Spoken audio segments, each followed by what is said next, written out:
All right, just taking a quick look at this new Ioniq 9. It's right down here. Can you see it? And you might say this is kind of a weird photo to show off an all-new vehicle.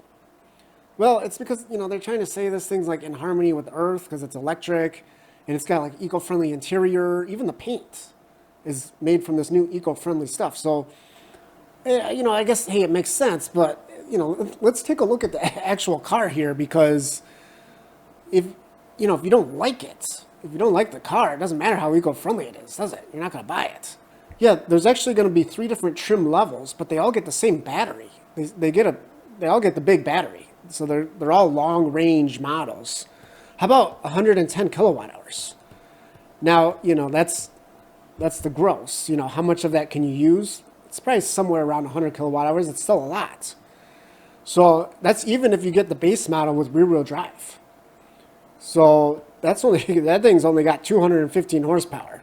So you might want to avoid that one, honestly, because for a 3-row SUV, especially if you load this thing up, you're not going to be going anywhere fast in that thing, are you?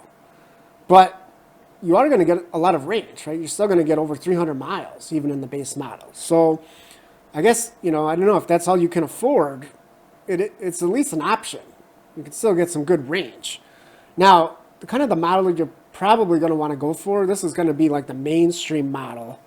It is a dual motor, so it's all-wheel drive, and you actually get up to 310 horsepower.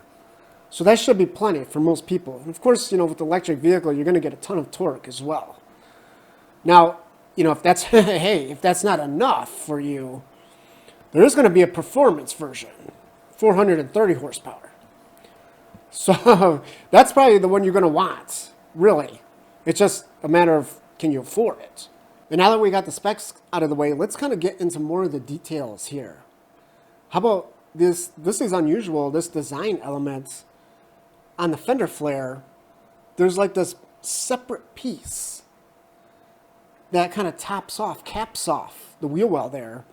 And I think it looks great on this particular trim level, where the rest of the fender is kind of like this gloss black. You can see that. It's almost all gloss black except for that little insert, that body color insert, right? And the gloss black kind of wraps around here on top, a little tiny thin strip as well. It's an unusual detail, and I think it looks great. Actually, what doesn't look great though is if you go for the one that's all body color, because then you get this weird, you can see there's just like a separate piece there, but there's no point, there's no purpose. It just makes it look messy, right? It just makes it look like there's just an unnecessary number of panel gaps. So, I appreciate the fact that they're trying something different, but what I would say is they could easily fix this. So I actually threw this into Photoshop. How about just invert it? Just do the opposite of that trim with the gloss black and have the little section at the top gloss black. Or you could have, how about use some of that aluminum style window trim? That would kind of be a cool look. Again, just to kind of add some contrast there and to make it look like there's a reason. There's a separate panel there. I think actually that could look really cool and really kind of give an upscale look. Or, really ideally, I think if you want to just go all body color, they should have just made a separate piece that's just one part and really give it just a clean look. So I don't know, let me know what you guys think of that. And so, while the fender design element is kind of specific to whatever trim you get, let's talk about the general details here, the general design. As I mentioned, you get this nice blend of having these pixel details with a more rounded conventional design. And I think that's actually quite successful. Another reason that they've kind of gone this route is really to maximize the aerodynamics. So aesthetically, it looks good, but it's functional as well, right? They actually say that this has a drag coefficient of 0.26. And just for comparison, a Tesla Model Y, which is obviously much smaller, is 0.24. So it's close, but there is an asterisk here because that's actually 0.26 is with these stubby little digital camera mirrors.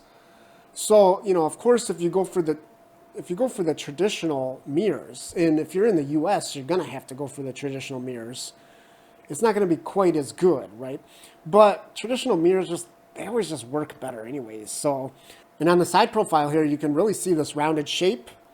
Yeah, that's how you're gonna get this low drag coefficient, but it's also how it's rounded in the rear there. How the rear kind of tapers down to reduce the size of the wake.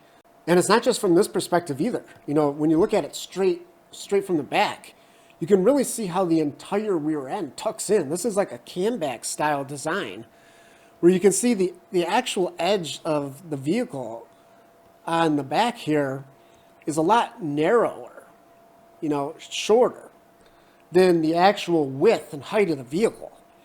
So this further reduces the wake, and this is how you're going to get over 300 miles of range in such a large vehicle. And of course, it's just really cool how Hyundai has integrated the taillight design into that shape as well. And another thing that they say they've gotten rid of is that little shark fin antenna that you see on like every car. There's no need to have it up on the roof, right? They say they actually integrated this into the rear glass. And another cool thing that they've done is they've integrated the Hyundai logo. There's no badge. You can see that. It's just like this frosted part on the rear glass where the window wiper would traditionally be, so that they got rid of that as well. So it's a very super clean look. By the way, the wiper is like up here somewhere. There is a wiper. But, you know, aesthetically they've gotten rid of it. So yeah, it's just a very clean, modern look, isn't it? No wiper, no badge. Now, you know, what is the downside of this aerodynamic shape? Well, there's not going to be a whole lot of cargo space in this thing, is there? Especially behind the third row. I mean, look at this. This suitcase, that thing's not even going to fit in there, is it? You're going to have to fold those third row seats down to get that thing to fit. But guess what? There is a frunk in this vehicle. So I know a lot of people, for whatever reason, this is like a heated topic, isn't it? Frunk or no frunk? I don't know. You know, this one's got it. So if you like frunks, this one's got it. And it looks like it's a pretty good sized one as well.